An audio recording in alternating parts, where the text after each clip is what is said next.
ഖത്തറിലിരുന്ന് Israel അനുകൂല ജയ്വിളികൾ നടത്തിയ 40ഓളം മലയാളി പ്രവാസികളെ ജയിലിൽ അടച്ചിട്ടുണ്ട്.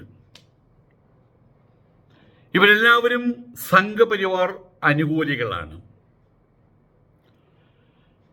ഈ രീതിയിൽ സോഷ്യൽ മീഡിയ ഇടപെടൽ നടത്തുന്ന ഗൾഫ് മലയാളികളെ അഥവാ അന്യനാട്ടുകാരെ വലിയ രൂപത്തിൽ നിരീക്ഷിക്കാൻ ഒരുങ്ങുകയാണ് ഇപ്പോൾ ഗൾഫ് രാഷ്ട്രങ്ങൾ.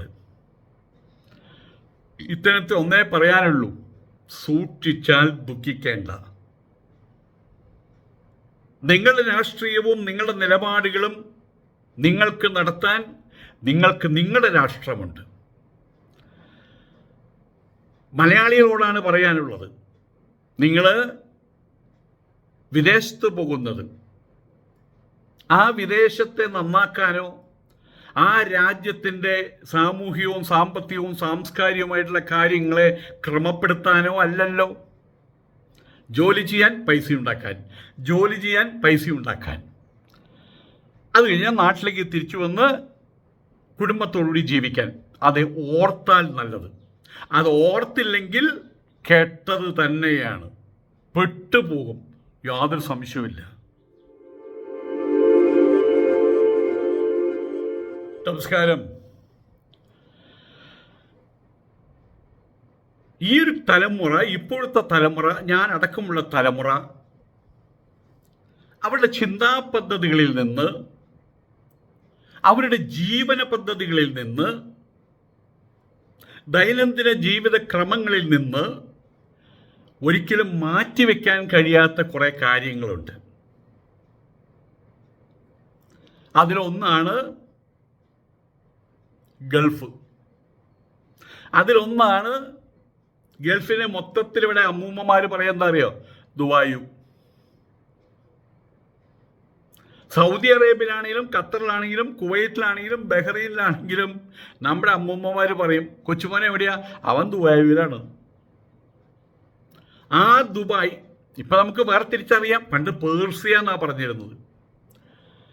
അത് നമ്മളുടെ കേരളത്തിൻ്റെ ജീവന പദ്ധതിയെ പഴയകാലത്തെ ഓലക്കുടിലുകളിൽ നിന്ന് ഇന്ന് ടെറസിൽ വാർത്തിട്ട സൗധങ്ങളിലേക്ക് തിരിഞ്ഞത്, പണ്ടത്തെ നടരാജ് സർവീസിൽ നിന്ന് ഒരു വീടിനകത്ത് 2 കാർ മിനിമം ഉണ്ടാകാൻ ഇടയാക്കിയതൊക്കെ അറേബ്യൻ ദേശങ്ങളാണ്. പണ്ടൊക്കെ ഒരു വിസ കിട്ടുക എന്ന് പറഞ്ഞാൽ വലിയ അത്ഭുതമാണ്. വിസ കിട്ടിക്കഴിഞ്ഞാൽ പിന്നെ അവിടെ കല്യാണ ആലോചനകൾ നടത്താൻ മൂന്നാമൻ്റെ വരവായി. അവിടെ ഒരു പെൺകുട്ടി ഉണ്ടെങ്കിൽ ഒരു വിസ കിട്ടിക്കഴിഞ്ഞാൽ ആ കുടുംബത്തിൻ്റെ അതുപര്യന്തമുള്ള എല്ലാ ദാരിദ്ര്യവും എല്ലാ സങ്കടങ്ങളും മാറുക എന്നായി എൻ്റെ അർത്ഥം. അന്ന് NOC എന്നാണ് പറഞ്ഞത്, നോ ഒബ്ജക്ഷൻ സർട്ടിഫിക്കറ്റ്. ഇപ്പം നമ്മൾ അതിനെ വിസ എന്ന് പറയുന്നു. പണ്ട് NOC കിട്ടിയെന്നാണ് പറയുക. NOC പ്രതിപാദിച്ചുകൊണ്ട് സിനിമകൾ വന്നിട്ടുണ്ട്, നാടകങ്ങൾ വന്നിട്ടുണ്ട്. NN പിള്ള സാറിൻ്റെ NOC എന്ന് പറഞ്ഞ നാടകം തന്നെ വന്നിട്ടുണ്ട്. അങ്ങനെയുള്ള സ്ഥലങ്ങളിൽ നമ്മളവിടെ പോകുന്നു, യാതൊരു വിധത്തിലുള്ള 2ാം നമ്പർ ബിസിനസ് നടത്തുന്നില്ല, കള്ളത്തരങ്ങൾ കാണിക്കുന്നില്ല. പ്രത്യേകിച്ചും കേരളീയർ ആയതുകൊണ്ട് തന്നെ അറേബ്യൻ കൺട്രിയിലുള്ള സകല ആളുകൾക്കും ഏറ്റവും കുറഞ്ഞത് 10 വാക്കെങ്കിലും മലയാളത്തിൽ സംസാരിക്കാൻ അറിയും. ദുബായിലുള്ള ദേര പോലുള്ള സ്ഥലങ്ങളിലേക്ക് സിറ്റികളിൽ പോകുന്ന സമയത്ത് മലയാളി ചെന്നാൽ എന്താണ് വേണ്ടത് എന്ന് ചോദിക്കാൻ അവർക്കറിയാം, അറബികൾക്കറിയാം. അത്രമാത്രം കേരളവും പ്രവാസ ലോകം, അറേബ്യൻ ലോകവുമായിട്ട് ബന്ധപ്പെട്ട് കിടക്കുകയാണ്, ഓതപ്രോതമായിട്ട് ബന്ധപ്പെട്ട് കിടക്കുകയാണ് അവിടെ. പക്ഷേ ഈ അടുത്ത കാലത്തായിട്ട് അതിനെ സുഖകരമല്ലാത്ത രീതിയിൽ അതിനെ പ്രയോജനപ്പെടുത്തുന്നുണ്ട് പലരും, മുതലാക്കുന്നുണ്ട് പലരും. അത് തുടങ്ങിയിട്ട് കാലമേറെയായി. ഞാൻ ഒരിക്കൽ പറഞ്ഞതാണ്, ഞാൻ ഒമാനിൽ വിസിറ്റിങ്ങിൻ്റെ സമയത്ത് മാഹിയിലൊരു സുഹൃത്തിനോടൊപ്പം എവിടേക്കോ, ആ സ്ഥലത്തിൻ്റെ പേരൊന്നും എനിക്ക് ഓർമ്മയില്ല, അവിടേക്ക് പോയി. നമുക്ക് കുറേ സുഹൃത്തുക്കളെ കാണാൻ അവരുടെ ഏതൊരു സങ്കേതത്തിലേക്ക് പോയി. അതൊരു ചെറിയൊരു ഹോളായിരുന്നു, അതിനകത്തൊരു 10, 30, 40 ആൾക്കാരുണ്ടായിരുന്നു. അവിടെ ചെന്നപ്പോഴാണ് കാര്യം മനസ്സിലാവുന്നത്. അവിടെ പ്രാർത്ഥനാ ഗീതം, നമസ്തേ സദാവത്സലെ, സംഘദക്ഷ, സംഘാരമൊക്കെ ഉണ്ട്, കൊടിയുമുണ്ട്. ഡോക്ടർ ഹെഡ്ഗേവാർ അദ്ദേഹത്തിൻ്റെ ഗുരുജിയുടെ, ഡോക്ടർജിയുടെ ഫോട്ടോ ഉണ്ട്, ഭാരതാംബയുടെ ഫോട്ടോ ഉണ്ട്. അത് അദ്ദേഹം എന്നോട് പറഞ്ഞത്, ഞങ്ങൾക്കിവിടെ RSന്റെ ശാഖയുണ്ട്, മന്ത്ലി ശാഖ എന്നാണ് പറഞ്ഞത്. മന്ത്ലി ശാഖ, ഡെയിലി ശാഖ, വീക്ക്ലി ശാഖ, മന്ത്ലി ശാഖയൊക്കെ ഉണ്ട് അവർക്ക്.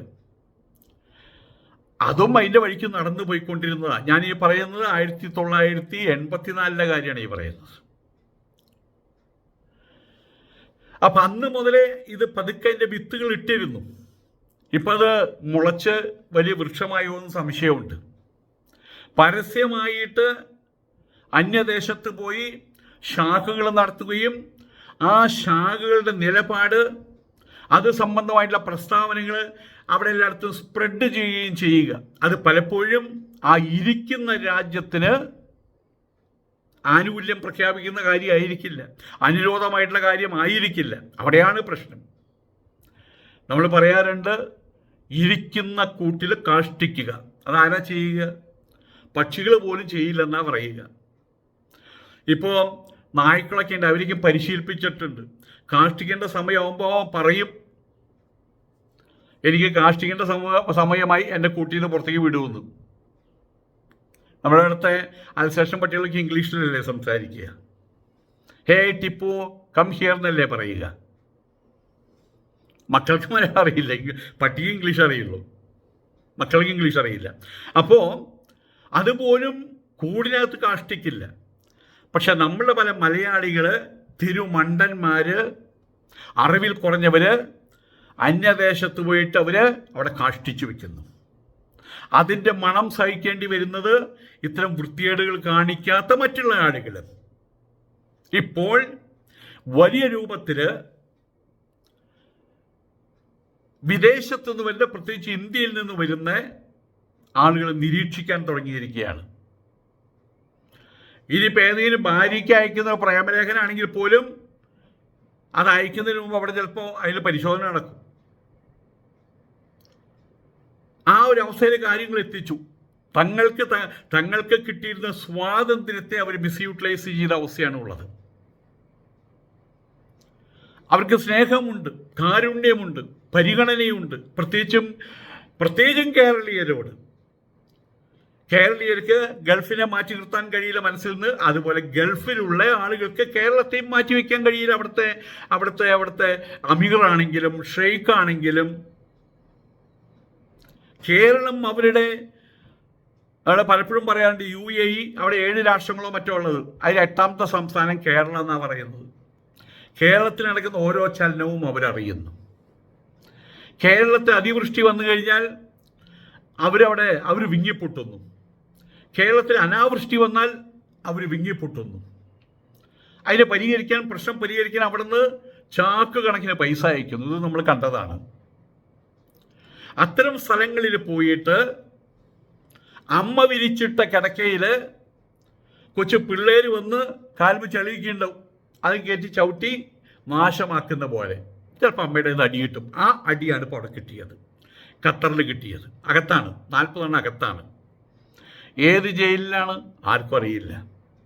എന്താണ് അവരുടെ കേസിൽ, ഏതൊക്കെ കേസാണ് അവരുടെ പേരിൽ ചാർജ് ചെയ്തിട്ടുള്ളത് അറിയില്ല. വിചാരണയുണ്ടോ അറിയില്ല. അവിടെയുള്ള സന്നദ്ധ സംഘടനകൾ അവർ പോലും മിണ്ടുന്നില്ല. കാരണം അവിടെ പോയി കഴിഞ്ഞാൽ പലരും തെറ്റുകൾ ചെയ്യും, പ്രകോപനം ഉണ്ടാവും. ചിലപ്പോൾ അവിടുത്തെ ഒരു സിറ്റിസന് ചിലപ്പോൾ തലയമൊന്ന് വെച്ച് കൊടുത്തു വരും, അതല്ലെങ്കിൽ സ്പോൺസറുടെ തലയമൊന്ന് വെച്ച് കൊടുത്തു വരും, ചിലപ്പോൾ മുങ്ങി നടന്നു വരും, കള്ളവിസ ഉണ്ടായിരിക്കും, കളവുണ്ടായിരിക്കും. പക്ഷെ അതിനൊക്കെ പരിഹാരങ്ങളുണ്ട്. ജയിലിൽ പിടിച്ചിടും, അത്രമാത്രം. പക്ഷേ ഇത് രാജ്യദ്രോഹമാണ്, അപരിഹാര്യമാണ് കാര്യങ്ങൾ. ആയതുകൊണ്ട് തന്നെ ഇന്ത്യക്ക് ഇടപെടാൻ പറ്റില്ല. നിങ്ങളുടെ രാജ്യത്തിലിരുന്നുകൊണ്ട് നിങ്ങളുടെ രാജ്യത്തെ നശിപ്പിക്കാൻ വേണ്ടി ഒരുങ്ങുന്നവരുടെ ഒപ്പം കൂടിയിട്ട് ജയ് വിളിക്കുന്ന ആളുകളെ അവർക്ക് മാപ്പ് കൊടുക്കാൻ പറയാൻ പറ്റൂ? ഒരിക്കൽ ഖത്തറിൽ തന്നെ നമുക്കറിയാം, വധശിക്ഷയ്ക്ക് വിധിക്കപ്പെട്ട കുറേ ആളുകൾ, അതും അധികാരസ്ഥാനത്തിരിക്കുന്ന ആളുകൾ, എൻജിനിയർമാർ, അതിവിടെ നിന്ന് വലിയ രൂപത്തിൽ ഇടപെട്ടിട്ട് ജീവപര്യന്തം പോലും ആക്കാതെ പറഞ്ഞു വിട്ടതാണ് ഇവിടെ. അത് ഇന്ത്യ രാജ്യത്തോടുള്ള ഖത്തറിൻ്റെ കാരുണ്യം എന്നേ പറയാൻ പറ്റുള്ളൂ. അത് സ്ഥിരം ആവർത്തിച്ചു കഴിഞ്ഞാൽ അവർക്ക് ആ കാരുണ്യം കൊടുക്കാൻ പറ്റില്ല. അവർക്ക് അവരുടെ രാജ്യം വേണ്ടേ? ഇപ്പം അവിടെ ഇസ്രായേൽ കയറി ആക്രമിച്ചു, അതിൻ്റെ ശരിതെറ്റുകളെ കുറിച്ച് പറയാൻ ഞാൻ ആളല്ല.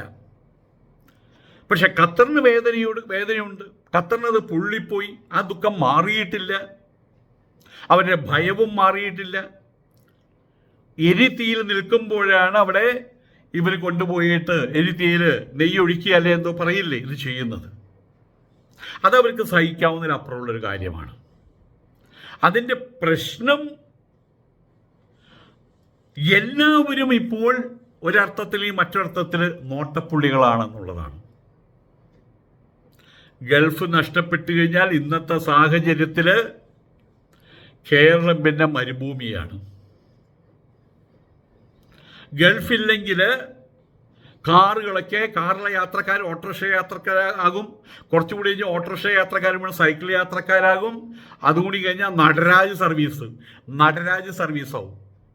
കാരണം കേരളം ഒറ്റത്തൂണുമ്പ് നിൽക്കുന്ന ഒരു മന്ദിരമാണ്.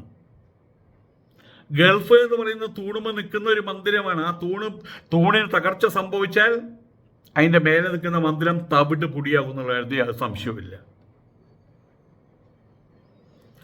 ഏതായാലും ഗൾഫ് രാജ്യങ്ങളിലെ ഭരണകൂടങ്ങളെ അത്രയും അവരുടെ നിലപാടുകളെയും കഠിനമായിട്ട് വിമർശിച്ചതിന് വലിയ പ്രത്യാഘാതങ്ങൾ ആ ഒരു കൂട്ടർക്ക് മാത്രമല്ല ഉണ്ടാകുക, മൊത്തം പ്രവാസികൾക്കുണ്ടാകും. ഇന്ത്യയുടെ ജനാധിപത്യ സമൂഹം, അവിടെയും ഇപ്പോൾ വലിയ അഭിപ്രായ സ്വാതന്ത്ര്യങ്ങളൊന്നുമില്ല. ഉണ്ടായിരുന്ന കാലഘട്ടം ഉണ്ടായിരുന്നു. പക്ഷെ അതിനെ മുതലാക്കാൻ ശ്രമിച്ച സമയത്ത് ഇപ്പോൾ ഇന്ദിരാഗാന്ധിയുടെ കാലത്ത് അടിയന്തരാവസ്ഥ പ്രഖ്യാപിച്ചു. ഇപ്പോൾ ഒരു ഹാഫ് അടിയന്തരാവസ്ഥ നടന്നുകൊണ്ടിരിക്കുകയാണ് ഇവിടെ. ഏതായാലും ഇനി പല ഗൾഫ് രാജ്യങ്ങളിലും ഇതെല്ലായിടത്തും സ്പ്രെഡായിട്ടുണ്ട്. ഗൾഫ് രാജ്യങ്ങളിലെ ഭരണാധികാരികൾ ശ്രദ്ധിക്കാതെ അവരുടെ തലയുടെ മേലെ കൂടെ പോയിക്കൊണ്ടിരിക്കുകയാണ് അവരെ എതിർക്കുന്നവർക്ക് വേണ്ടിയിട്ടുള്ള പ്രവർത്തനങ്ങൾ. ഇനിയിപ്പോൾ അവർ വെറുതെ ഇരിക്കില്ല. പല ഗൾഫ് രാജ്യങ്ങളിലും സോഷ്യൽ മീഡിയ പോസ്റ്റുകൾ, അതിൻ്റെ പേരിൽ പല പ്രവാസികളും, പ്രത്യേകിച്ച് ഇന്ത്യൻ പ്രവാസികൾ, കേരളീയരടക്കം അവർ പിടിക്കപ്പെടും, ജയിലിൽ അടയ്ക്കപ്പെടും, തിരിച്ചു വരലുണ്ടാവില്ല. ഇപ്പോൾ നമ്മൾ ഈ പറയാനുള്ള കാര്യം നിങ്ങൾക്കറിയാം. അവിടെ ജോലി ചെയ്യുന്ന ഒരു മലയാളി സോഷ്യൽ മീഡിയ പോസ്റ്റുകൾ ഷെയർ ചെയ്തതിൻ്റെ പേരിൽ അറസ്റ്റായി എന്നുള്ളൊരു വിവരം ഇവിടെ കിട്ടിയത് ഖത്തറിൽ നിന്നല്ല. ആ അറസ്റ്റിലായി പോയ ആളുകളുടെ കൂട്ടുകാരോ സിൽബന്ദികളോ അതിവിടെയുള്ള സന്നദ്ധ സംഘടനകളോ ഇവരാരും അറിഞ്ഞിട്ടുണ്ടോ എന്നറിയില്ല. അറിഞ്ഞിട്ടുണ്ടെങ്കിലും അവരും കമ്മശിവാന്നൊരു വാക്ക് മിണ്ടിയിട്ടില്ല. പക്ഷെ എങ്ങനെയോ ഖത്തറിലൊരു സ്വകാര്യ കമ്പനിയിൽ ജോലി ചെയ്യുന്ന ഒരു ആലപ്പുഴ പള്ളിപ്പാട് സ്വദേശി, ഒരു ആലപ്പുഴയിലൊരു സ്ത്രീയാണ് ഇങ്ങനൊരു പ്രശ്നം ഉണ്ടെന്നറിയിച്ചത്. അതിനെ തുടർന്നാണ് 40 പേരെ അകത്താണെന്നുള്ള കാര്യം പറയുന്നത്. ഏതായാലും ഇന്നത്തെ സാഹചര്യത്തിൽ ഖത്തറുകാർ വലിയ രൂപത്തിലുള്ള ശിക്ഷ, വലിയ രൂപത്തിൽ ഇതിനെ പരിഗണിക്കും, ഈ പ്രശ്നത്തെ പരിഗണിക്കും, വലിയ രൂപത്തിലുള്ള ശിക്ഷയും കിട്ടും. അത് മറ്റുള്ളവർക്ക്, പ്രവാസികളായിട്ടുള്ള മറ്റുള്ളവർക്ക് ഒരു പാഠമാകുന്ന തരത്തിലായിരിക്കണം ഈ ശിക്ഷ എന്നേ പറയാനുള്ളൂ. കുറ്റം ചെയ്തവർ ശിക്ഷിക്കപ്പെടണം. അത് ഇന്ത്യയിലെ പോലെ എത്ര വലിയ കുറ്റം ചെയ്താലും ആ കേസ് ഈ case lower court, high court, supreme കോടതി അവസാനം വെറുതെ വിടുന്നു. അതല്ല വേണ്ടത്. കഠിനമായിട്ടുള്ള ശിക്ഷ തന്നെ കൊടുക്കേണ്ടിയിരിക്കുന്നു. അതല്ലെങ്കിൽ ഇത് വീണ്ടും വീണ്ടും ആവർത്തിക്കാനുള്ള സാധ്യതയുണ്ട്. ഇപ്പോഴത്തെ സാഹചര്യത്തിൽ ഒന്നും പറയാൻ കഴിയില്ല. പക്ഷേ കുവൈറ്റിൽ ഇതേപോലത്തെ ഒരു പ്രശ്നം ഉണ്ടായിട്ടുണ്ട്. ഇന്ത്യക്കാരനല്ല, അത് സിറിയയിലോ എവിടെയോ മറ്റൊരു ആളാണ്. അയാൾക്ക് വലിയ ശിക്ഷ കൊടുത്തിട്ടുണ്ട്. ഈ ശിക്ഷ കഴിഞ്ഞാൽ അയാളെ നാട് കടത്തും. ആ നാട് കടത്തപ്പെട്ട ആളുകൾക്ക് പിന്നെ GCC കൺട്രികളിൽ എവിടേക്കും വരാൻ പറ്റാത്ത സാഹചര്യം ഉണ്ടോ? പണ്ടത്തെ പോലെയല്ല, കളിപ്പിക്കാൻ പറ്റില്ല. എവിടെ ചുവന്നൊരു മാർക്കിട്ട് കഴിഞ്ഞാൽ അയാൾ എവിടെ ചെന്നാലും PPP എന്ന് അടിച്ചുകൊണ്ടിരിക്കും. കയറാൻ പറ്റാത്ത സാഹചര്യമാണ്. എന്നെ സംബന്ധിച്ചിടത്തോളം സ്നേഹത്തോടു കൂടിയിട്ട്, പ്രവാസികളോടുള്ള സ്നേഹത്തോടുകൂടി കരുണയോടുകൂടി പറയുകയാണ്, ഒരു 25 വർഷമെങ്കിലും ഇവന്മാരെ അകത്തിടണം. അത് മറ്റുള്ളവർക്ക് പാഠമാകണം. നിങ്ങളവിടെ പോയിക്കോളൂ. ആ ഭരണാധികാരികൾ നിങ്ങൾക്ക് തരുന്ന എല്ലാ സ്വാതന്ത്ര്യവും അനുഭവിച്ചോളൂ. തിരിച്ചതെല്ലാം കഴിഞ്ഞ് നാട്ടിൽ വന്ന് സുഖശീതളിമയോടുകൂടി ജീവിച്ചോളൂ. അതിൻ്റെ ഇടയിൽ അവിടെ പോയിട്ട് ഇങ്ങനെയുള്ള തുരപ്പം പണികൾ നടത്തരുത്. മറ്റുള്ളവർക്ക് കൂടി ദ്രോഹമാവുന്ന തരത്തിലുള്ള പണികൾ അവിടെ ഒപ്പിച്ചു വയ്ക്കരുത്. നമസ്കാരം.